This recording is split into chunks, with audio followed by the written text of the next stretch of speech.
जय हिंद दोस्तों। 90 शब्द प्रति मिनट डिक्टेशन स्टार्ट।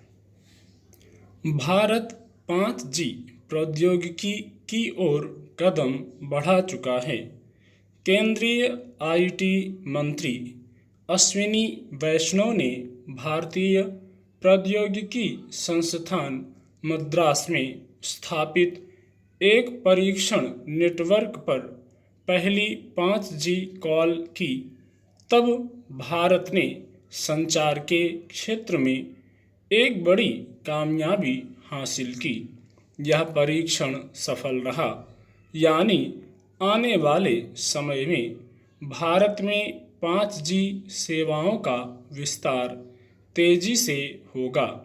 सबसे अच्छी बात है कि इस तकनीक के विकास में हमारे वैज्ञानिकों और इंजीनियरों का ही सर्वाधिक योगदान है। तकनीकी विकास में जितनी तेजी आएगी, भारत के विकास को उतना ही बल मिलेगा। वैसे भी यह ध्यान देने की बात है कि इस तकनीक में भारत दुनिया में विकसित देशों से पीछे चल रहा है। कुछ देशों में साल 2019 से ही 5G की शुरुआत हो चुकी है। एक अनुमान है कि साल 2025 तक दुनिया में 1 अरब से ज़्यादा लोग 5G का इस्तेमाल करने लगेंगे, लेकिन तब तक 6G की उपलब्धता भी बढ़ जाएगी। दरअसल कोरोना महामारी की वजह से 5G तकनीक के मामले में देरी हुई है।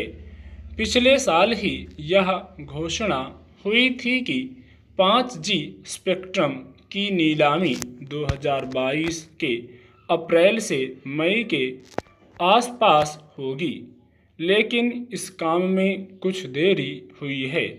केंद्रीय वित्त मंत्री निर्मला सीतारमण ने भी इस साल की शुरुआत में बजट पेश करते हुए स्पेक्ट्रम नीलामी की बात कही थी। आशा है कि बहुत जल्दी ही 5वीं पीढ़ी की इन सेवाओं के लिए नीलामी का आयोजन होगा और कुछ ही महीनों में 5G सेवा आम लोगों के हाथों में पहुंच जाएगी।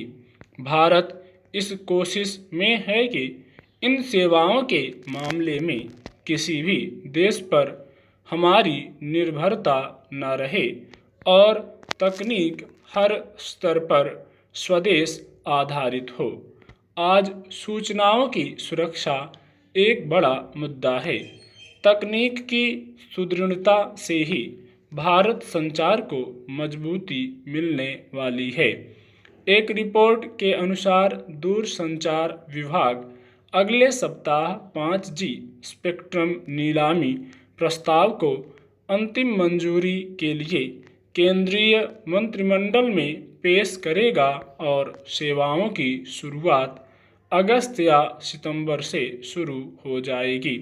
लोग तो यही चाहेंगे कि जल्द से जल्द यह सुविधा हासिल हो।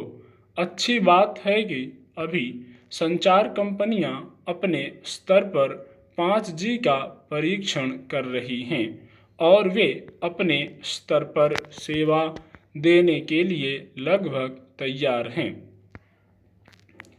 इसमें कोई शक नहीं कि मोबाइल टेलीफोन सेवा ने लंबा और शानदार सफ़र तय किया है।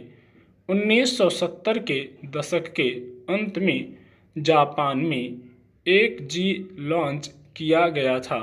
यह मोबाइल दूरसंचार तकनीक की पहली पीढ़ी थी जो केवल वॉइस कॉल की सुविधा देती थी। साल 1991 में 2G की शुरुआत के साथ तकनीक ने इतिहास रचने की शुरुआत की। दूसरी पीढ़ी में तकनीक पूरी तरह से डिजिटल हो गई। लोग फ़ोन को लेकर घूमने लगे। फ़ोन पर बातचीत करने के लिए एक जगह रहने की मजबूरी खत्म हो गई। स्टॉप।